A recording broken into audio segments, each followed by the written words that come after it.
Hello, this is Keith All, and welcome back to another amazing tips, tricks, and hacks using the Builderall Platform and the Cheetah Builder. Today we're going to learn something about layering elements on your website. Right now we're looking at a template that was already pre-created within your Builderall Platform by choosing by selecting a template when you create a new website. So I'm going to scroll down here, and there's a feature on this template, and it's right here. And it appears to me that we have an element in between two panels. Just to let you know that when you view this on the mobile version, it won't appear as is like you see here, and I'm going to show you how it appears. There's a quick way to do this if you're using a Chrome browser.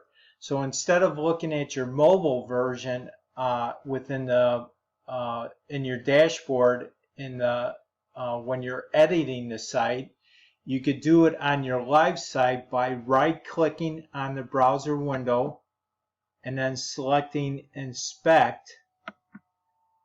And then when you come here, initially it's not like this on the left-hand side, but if you come up here to the upper right, it says toggle device toolbar. So initially it should appear like this, and then once you go back to it, it'll look the same the way that you left it, basically. So anyways, to adjust this size of the screen to be like a mobile version, you come up here, toggle device toolbar. Then what you get here is this double arrow where you can adjust the width and size of it. But anyways, and also you could come up here to the top where it says responsive, and then you could select a particular type of phone that you want to see it on. But anyways, if you scroll down here, you could see now that this particular element does not appear between two panels. And the reason for that is within the Cheetah Builder is when it's taking your elements from the desktop and placing them on your mobile version, it takes them in a stacking order from top to bottom. So it basically stacks each element on top of each other. So that's why they don't appear like on top of each other like you would see.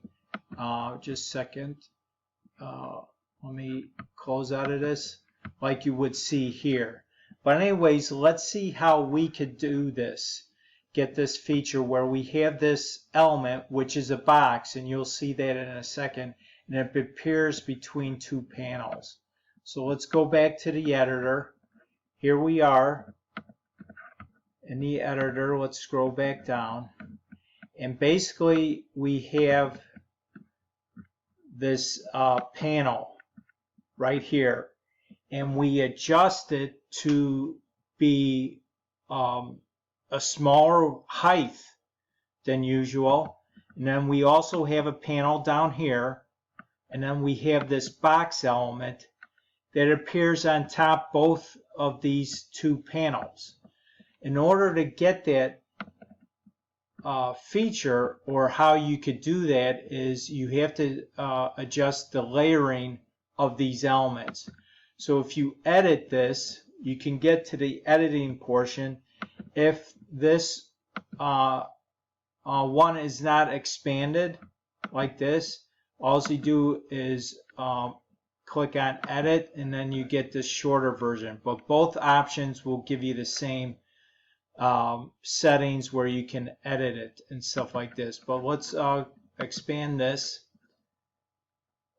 Let's click on edit element, and what we want to do in this particular case, we're editing the box element.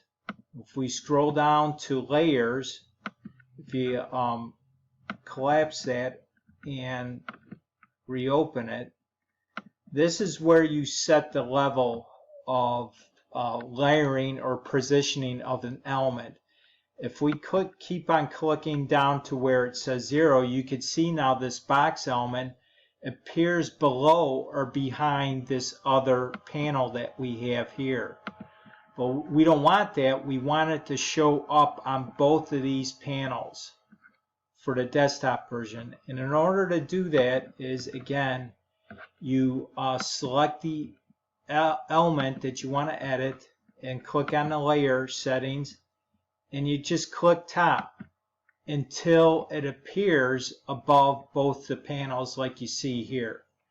So that is just one way that you could get a different effect of your elements on the desktop version, where they can be layered above a couple different panels, but in between each one. So you get this nice effect where it kind of pops out at you like it appears above a certain panel. And you do that also because this box element also has shadowing on it. You can see here it kind of gives it like a 3D effect also. So hopefully this tutorial gave you some new ideas on how you could design your websites. Remember to subscribe to my channel so you always get updated when I have a new video. And also please like, share, and comment. If you comment below, I'll respond to it, and also add your thoughts on any additional features that you would like to see in the future. Thanks again for stopping by. You have a great day, and I'll see you on the next video. Bye now.